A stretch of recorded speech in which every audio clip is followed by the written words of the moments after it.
सीतापुर नाम के एक गाँव में रुक्मणी नाम की एक औरत रहती थी। रुक्मणी का पति राजेंद्र शहर में काम करता था। रुक्मणी की एक 15 साल की मीरा नाम की एक सौतेली बेटी थी, जो रुक्मणी को बिल्कुल भी पसंद नहीं थी। एक दिन सुबह सुबह मीरा अपने नाखून पर नेल पॉलिश लगा रही थी, तभी बाहर से चिल्लाते हुए रुक्मणी घर के अंदर आती है। ओहो, तो अम्मा यहाँ बैठी है, नाखून सजा रही है। कुछ और काम तो है नहीं। तेरे बाप ने 10-12 नौकर लगा रखे हैं क्या? नहीं नहीं माँ, मुझे आज अपनी दोस्त के पास जाना था, मैं तो इसीलिए नेल पॉलिश लगा रही थी। हाँ, तेरी दोस्त की तो शादी है ना, जैसे जो उसके पास जाने के लिए सारा काम छोड़कर तैयार हुआ जा रहा है। माँ, मुझे अभी स्कूल जाना है। बड़ी आई स्कूल जाने वाली, पहले चुपचाप आज का काम खत्म कर, उसके बाद ही कहीं जाना। माँ, पर मैं कुछ मत कर और घर का काम कर, फिर जाकर कुछ सोचना, काम चोर कहीं की। मीरा चुपचाप से घर के काम में लग जाती है और उसका स्कूल जाना भी कैंसिल हो जाता है। अगले दिन रुक्मणी को कहीं पर जाना था, इसीलिए वो अपनी नई साड़ी निकालती है और तैयार होने लगती है। तभी वो देखती है कि उसकी नेल पॉलिश नहीं मिल रही है। ये देखकर रुक्मणी लाल पीली हो जाती है और गुस्से से चिल्लाते हुए कहती है, मीरा, ओए ओ मीरा, कहाँ पर है तू? जल्दी यहाँ पर आ। मीरा दौड़ते हुए रुक्मणी के पास आती है। हाँ, क्या हुआ माँ, क्या हुआ? ज्यादा भोली बनने की कोशिश मत कर, चुपचाप बता, मेरी नेल पॉलिश कहाँ रखी है तूने? माँ, मैंने आपकी नेल पॉलिश नहीं ली है। देख मीरा, मैं अच्छे से जानती हूँ कि जितना कोरोना में मरीजों को ऑक्सीजन की जरूरत थी ना, उतना ही तुझको नेल पॉलिश की जरूरत है। चुपचाप सच सच बता दे, वरना अच्छा नहीं होगा। माँ, मैं सच कह रही हूँ, मेरा विश्वास करिए माँ। तू ऐसे नहीं मानेगी, तुझे तो मैं अभी बताती हूँ। इतना कहकर रुक्मणी मीरा को बहुत पीटती है और मीरा रोते रोते अपने कमरे में जाकर बिना कुछ खाए पिए सो जाती है। अगले दिन मीरा सुबह स्कूल के लिए रास्ते से जा ही रही थी, तभी वो देखती है कि सामने से उसके पिता आ रहे थे। ये देखकर मीरा की आंखों में चमक आ जाती है। पापा, पापा आप आ गए, मेरे प्यारे पापा। हाँ मेरी प्यारी बच्ची, मेरा बहुत मन कर रहा था तुम लोगों से मिलने का, इसलिए मैं आज सुबह ही चला आया। मुझे आपकी बहुत याद आ रही थी पापा। आज तुम स्कूल मत जाओ, घर चलते हैं और खूब खेलेंगे आज। पापा, आप मेरे लिए क्या लेकर आई हैं? मुझे पता है तुम्हें सबसे ज्यादा क्या पसंद है, इसलिए मैं तुम्हारे लिए तुम्हारी फेवरेट चीज लेकर आया हूँ। वाह पापा, मैं बहुत खुश हूँ। पापा, मुझे भी आपके साथ शहर जाना है, अब मैं यहाँ पर नहीं रहूँगी। हाँ बेटा, मैं तुम दोनों को लेने ही आया हूँ। माँ भी हमारे साथ जाएंगी क्या? क्यों, क्या हुआ, कोई परेशानी है क्या? नहीं नहीं पापा, सब कुछ ठीक है। दोनों बातें करते हुए घर वापस पहुँच जाते हैं। घर आने के बाद उन्हें पता चलता है कि रुक्मणी कहीं गई हुई है। जब तक माँ वापस आती है, तब तक आप मेरा गिफ्ट मुझे दे दीजिए ना पापा। अच्छा ठीक है बेटा। मीरा के पिता अपना बैग खोलते हैं और उसमें से 2 सुंदर से नेल पॉलिश निकाल कर मीरा को दे देते हैं, जो कि सोने और चांदी की थी और बहुत ही चमक रही थी। ओह वाह, मजा आ गया पापा, आप तो मेरी पसंद की नेल पॉलिश लाई हैं। इससे तो मेरे नाखून चमक चमकने लगेंगे। मैं जानता था कि ये सोने चांदी की नेल पॉलिश तुम्हें बहुत पसंद आएंगी, इसलिए मैं तुम्हारे लिए यही लेकर आया हूँ। हाँ पापा, मैं अभी से लगाती हूँ। बेटा मीरा, मैं गांव में अपने कुछ दोस्तों से मिलने जा रहा हूँ। ठीक है पापा, आप जाइए। मीरा के पिता अपने दोस्तों से मिलने चले जाते हैं और मीरा नेल पॉलिश लगाने में बिजी हो जाती है। मीरा नेल पॉलिश लगाकर खुशी से नाचने लगती है। तभी रुक्मणी घर पर वापस आ जाती है। वो मीरा को नाचता हुआ देखकर आग बगोला हो जाती है। मीरा, तू अभी तक यहाँ पर नाच रही है? माँ, ये देखो, सोने और चांदी की प्यारी सी नेल पॉलिश। इससे मेरे नाखूनों में कितनी चमक आ जाएगी। देखो, कितनी चमक रही है मेरे नाखून।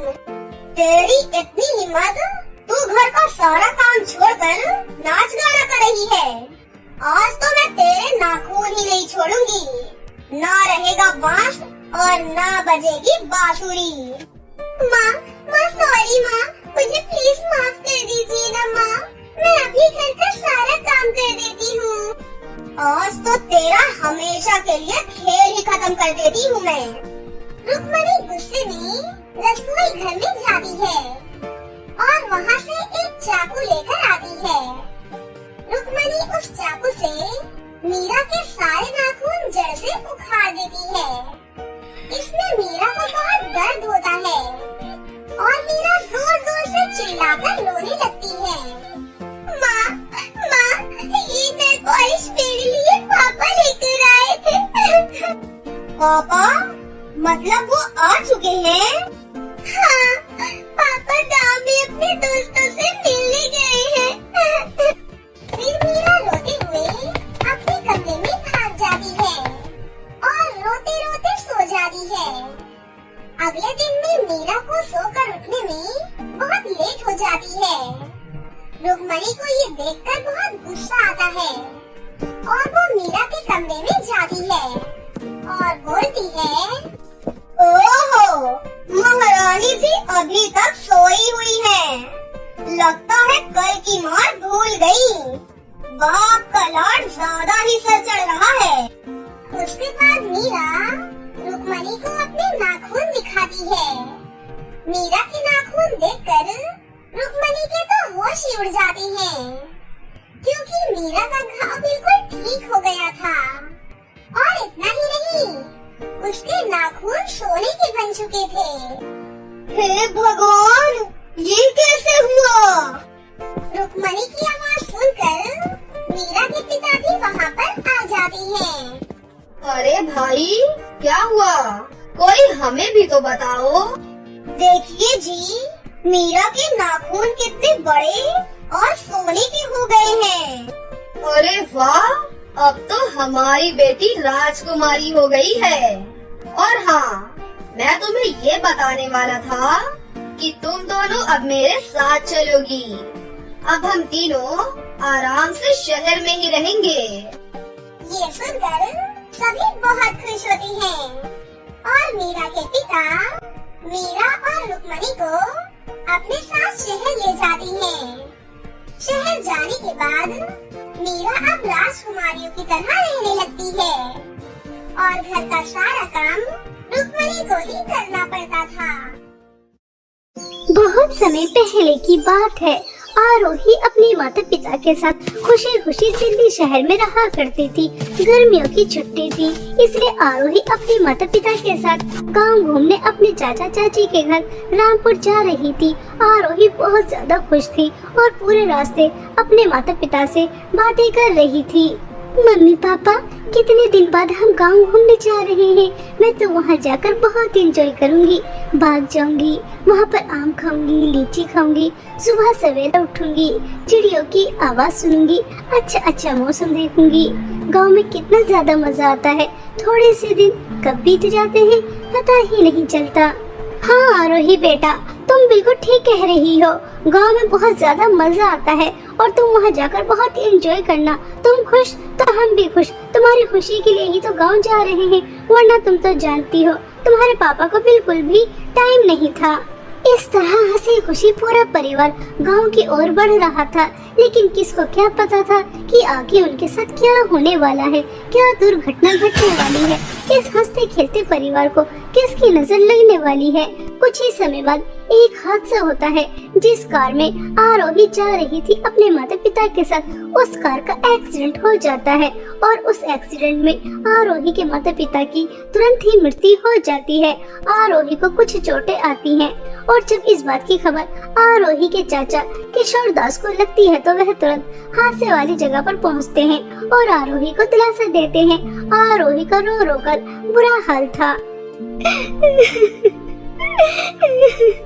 चाचा जी, ये हमारी खुशियों को किसकी नजर लग गई? अभी थोड़ी देर पहले हम कितने ज्यादा खुश थे, मम्मी पापा मुझसे बातें कर रहे थे, लेकिन अचानक ये हादसा हो गया और मम्मी पापा मुझे हमेशा हमेशा के लिए छोड़ के चले गए। अब मैं क्या करूँगी, किसके सहारे रहूंगी? चाचा जी, ये क्या हो गया? ऐसा नहीं होना चाहिए था। काश मैं भी मम्मी पापा के साथ उनके साथ चली जाती तो अच्छा रहता। अब मैं मम्मी पापा के बिना कैसे रहूंगी? आरोही बेटा, मैं तुम्हारे मम्मी पापा की कमी तो पूरी नहीं कर सकता, लेकिन मैं पूरी कोशिश करूंगा कि तुम्हें कोई परेशानी ना हो। आज से तुम हमारे साथ हमारे घर में रहोगी, ठीक है बेटा? इस तरह आरोही के चाचा आरोही को दिलासा देते हैं, लेकिन दूर खड़ी आरोही की चाची महिमा वह आग बबूला हो रही थी। कुछ समय बाद आरोही के माता पिता का दाह संस्कार हो जाता है। घर जाने के बाद महिमा अपने पति से कहती है, देखो जी, आपने इस मनहूस की जिम्मेदारी उठाने का फैसला तो कर लिया है, लेकिन मैं आपसे पहले ही कह देती हूँ कि अगर ये हमारे साथ रहेगी हमारे घर में, तो जैसा मैं कहूँगी वैसा ही करना पड़ेगा, वरना इस मनहूस का हमारे घर में कोई ठिकाना नहीं है। कह दीजिए चली जाएगी शहर और वहीं रह लेगी। हमने कोई ठेका नहीं लिया इस अनाथ का पालन पोषण करने का। हमारे भी अपने बच्चे हैं, उनका भी पालन पोषण करना है। पैसे पेड़ पे तो नहीं लग रहे हैं। अरे भाग्यवान, तू कैसी बातें कर रही है? अभी तो बेचारी ने अपने माता पिता को खोया है और तू कैसी बातें कर रही है? इस मनहूस को आए भी 1 घंटा नहीं हुआ और अभी से आपने इस मनहूस की साइड लेनी शुरू कर दी। मुझे सब दिखाई दे रहा है कि आपको तो बस अपनी भतीजी ही प्यारी है। देखो जी, मैं आपसे एक बार फिर कह रही हूँ, अगर आपने इसकी साइड ली और मेरे काम में दखल अंदाजी की तो मैं अपने बच्चों को लेकर मई के चली जाऊंगी और कभी वापस नहीं आऊंगी। चाहे कितना भी बुलाते रहना, मेरे पैर भी पड़ जाना, लेकिन मैं वापस नहीं आऊंगी। ये मेरी आखिरी वार्निंग है, इसे अच्छी तरह समझ लीजिए। आहिस्ता आहिस्ता चाचा और चाची में झगड़ा बढ़ जाता है। यह देखकर आरोही को बहुत दुख होता है। तभी आरोही अपनी चाची से कहती है, चाची जी, आप चाचा जी से झगड़ा मत कीजिए और आपको कहीं जाने की कोई जरूरत नहीं है। आप जैसा कहेंगी मैं वैसे ही करूंगी। और चाचा जी प्लीज, आप भी मेरी वजह से झगड़ा मत कीजिए। मुझे बिल्कुल भी अच्छा नहीं लग रहा कि मेरी वजह से आप दोनों लड़ रहे हैं। चाची जी, मुझे क्या करना होगा बता दीजिए। अभी भी तो आया और पहाड़ के नीचे। चल जल्दी से घर की सफाई कर और उसके बाद बर्तन भी साफ करने हैं। और हाँ, कपड़े मत भूल जाना, बहुत सारे कपड़े गंदे पड़े हैं, वो भी धुलने हैं। और ये क्या ड्रामा दिखा रही है, आंसू दिखा रही है? मैं तेरे इन आंसू से डरने वाली नहीं हूँ। चल जल्दी से काम पर लग जा और उसके बाद तुझे तेरे हिस्से का खाना मिल जाएगा, मनहूस। बेचारी आरोही, अभी वह अपने माता पिता के गम से बाहर भी नहीं निकली थी कि उसे अपनी चाची का अत्याचार सहना भी पड़ता है। आरोही ने आज से पहले कभी काम नहीं किया था। वह तो बस पढ़ाई करती थी और अपने दोस्तों के साथ खेलती थी, कूदती थी, लेकिन माँ पिता की मृत्यु के बाद उसे अब ये सब काम भी करने पड़ते हैं। वह बहुत मुश्किल से घर की सफाई करती है और उसके बाद बर्तन साफ करती है और जैसे ही कपड़े धोने के लिए जाती है तो पानी नहीं होता। तभी वह अपनी चाची के पास जाती है और कहती है, चाची जी, मटके में थोड़ा पानी था, उससे मैंने बर्तन तो साफ कर दिए, लेकिन मुझे और पानी नजर नहीं आ रहा।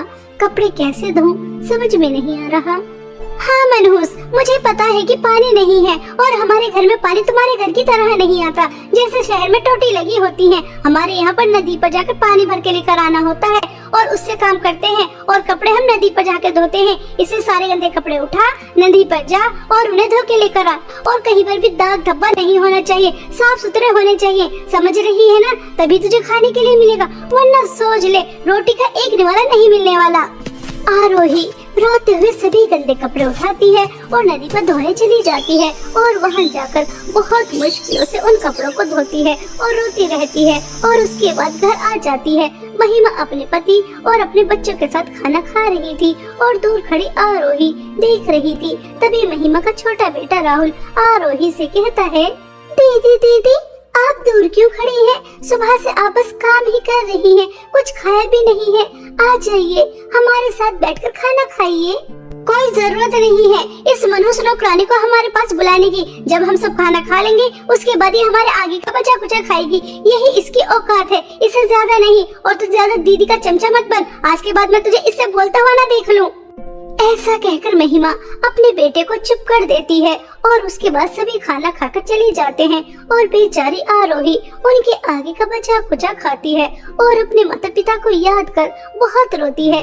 ऐसे ही रोज रोज आरोही के ऊपर अत्याचार हो रहे थे और हमेशा की तरह आज भी आरोही नदी के पास कपड़े धो रही थी कि तभी महिमा की एक ब्रांडेड साड़ी नदी में बहकर दूर चली जाती है, जिसे देखकर आरोही बहुत ज्यादा रोती है। अरे नहीं नहीं, यह क्या अनर्थ हो गया। चाची जी की ब्रांडेड साड़ी नदी में बहकर दूर चली गई और अगर चाची जी को पता चला तो वह तो मुझे मार मार कर जान से ही मार देंगी। मैं क्या करूं? चाची जी की साड़ी कैसे वापस लेकर आऊं? ऐसा सोचकर आरोही बहुत रो रही थी और वह दोपहर से शाम तक बैठी रहती है क्योंकि उसे बहुत अच्छी तरह से पता था कि अगर वह घर जाएगी तो उसकी बहुत ज्यादा पिटाई होगी।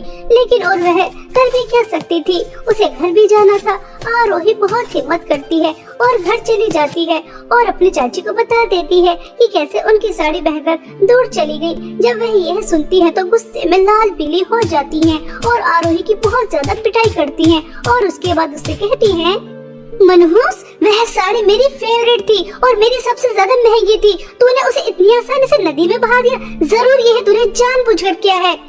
नहीं नहीं चाची जी, मैंने जानबूझकर नहीं किया, मैं तो सभी कपड़े धोकर घर वापस आ रही थी, लेकिन तभी बहुत तेज हवा चली और आपकी साड़ी उड़कर नदी में गिर गई। मैंने उसे निकालने की बहुत कोशिश की लेकिन वह बहुत दूर जा चुकी थी। आप मेरी बात का भरोसा कीजिए, मैंने ये सब कुछ जानबूझकर नहीं किया। हाँ, मैं तो जैसे मनहूस को बहुत अच्छी तरह से जानती हूँ कि ये तूने जानबूझकर ही किया है। मैं कुछ नहीं जानती कि वह साड़ी तू मुझे कैसे लाकर देगी, लेकिन मुझे वह साड़ी जरूर चाहिए। अगर तूने मुझे वह साड़ी लाकर नहीं दी तो सोच लेना कि मैं तेरा क्या हाल करूँगी। इस घर में तो तुझे मैं रहने ही नहीं दूंगी, लेकिन तेरा हाथ पैर भी तोड़ दूंगी और तेरी पूरी शक्ल भी बिगाड़ दूंगी। किसी को मुँह दिखाने के काबिल नहीं बचेगी, इसलिए जा और मेरी साड़ी लेकर आ। चाची जी, रात बहुत हो रही है, जंगल में नदी के पास इतनी रात को जाऊंगी तो अगर कोई खतरनाक जानवर आ गया और उसने मुझे अपना शिकार बना लिया। जानवर तुझे अपना शिकार बनाए या ना बनाए, अगर तू मेरी साड़ी लेकर नहीं आई तो तुझे मैं अपना शिकार जरूर बना दूंगी, इसलिए चुपचाप जा और मेरी साड़ी लेकर आ। आरोही रोते हुए जंगल की ओर जा रही थी और अपने माता पिता को बहुत ज्यादा याद कर रही थी।